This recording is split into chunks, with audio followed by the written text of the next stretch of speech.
Good morning. I'm Steve Pagliuca, co-chairman of Bain Capital, and honored to be here with the mayor of Boston, Marty Walsh. Marty, welcome. How are you today? Thanks, Steve. Great to be here.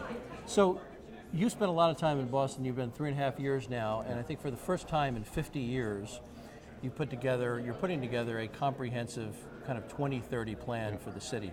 What does that involve, and why did you embark in that process? You know, when I took over as mayor, what we realized last time we had a master plan in Boston was 50 years ago, and in 50 years, Boston has become a global world headquarters city for a lot of companies, and we realized about the future of the city. We want to be able to plan for the future, so we started to look in areas of arts and culture, transportation, housing, economic development, education, and we realized rather than doing all these little plans in silos, we put them in one document, and we're looking at a fully inclusive plan for our city, including climate change and the effects of climate change on our city. So we have a document. We're in the process of doing it. We put this document together with over 14,000 Bostonians, with business leaders and other folks who had input in this. So this truly is a document that's created by people to look at the future of the city, and it's a living, breathing document that we can actually change it as we move forward in the future.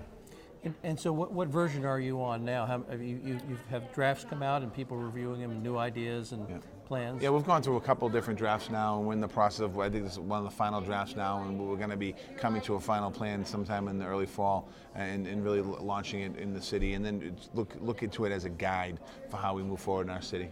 And what were the major learnings and priorities that you found from doing the analysis? What popped out of the plan in terms of what we need in Boston? One of the things, transportation. I mean, clearly, how do we as we're planning the city, we haven't always thought of the transportation side of it. So transportation is one of the big ones.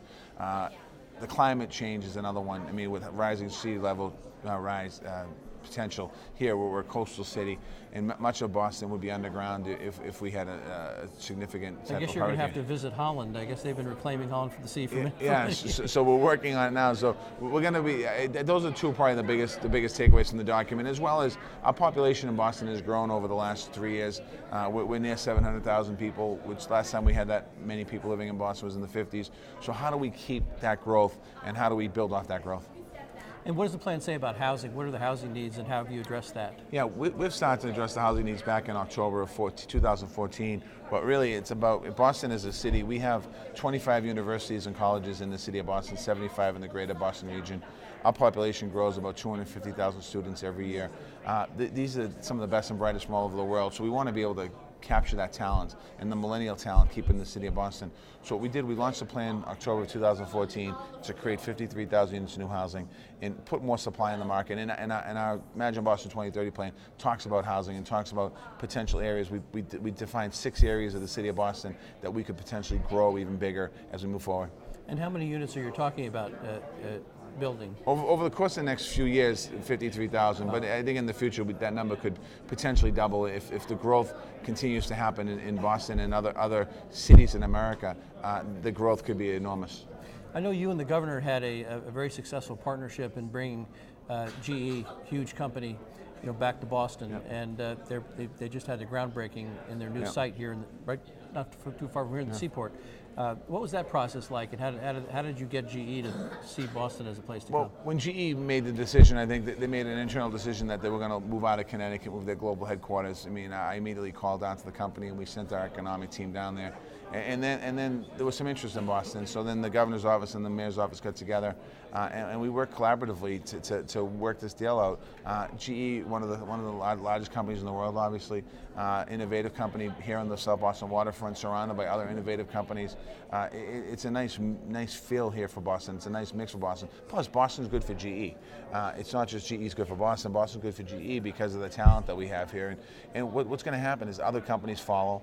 And we lead the sector in healthcare. We lead the sector in tech. We lead the sector in a lot of different areas in Boston. So it's a perfect marriage per se. So we're looking to attract more companies like General Electric. I tell you, it's been fantastic to see. We had the drain of companies from 128, in the 80s and the 70s and 80s.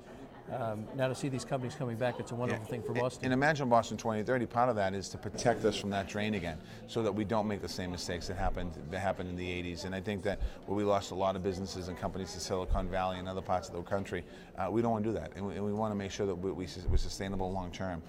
I'm probably not going to be the mayor in the year 2030, but that document is going to help us come up with a pathway for up to 2030. And I know you've made a big priority of jobs and education for those jobs. You know, we have a lot of jobs of the future here in Boston, but that requires a highly skilled workforce. What are you doing to emphasize education and continue to improve that in Boston? Well, clearly we have world-class college universities here in the city, but what we want to do is make sure that our public education system is world-class as well, and we're providing opportunities, training young people that when they graduate high school, they're either on a pathway to a career or a pathway to college, and we have a program now that offers them free community college to get them in the front door, and I've worked with the state on another program to continue that education. And we have other universities interested in making sure that we can get these young people that go into community college, graduating a four-year college with less debt than they otherwise would have. So it really is encouraging young people to get to focus towards college. That's fantastic. The education's huge.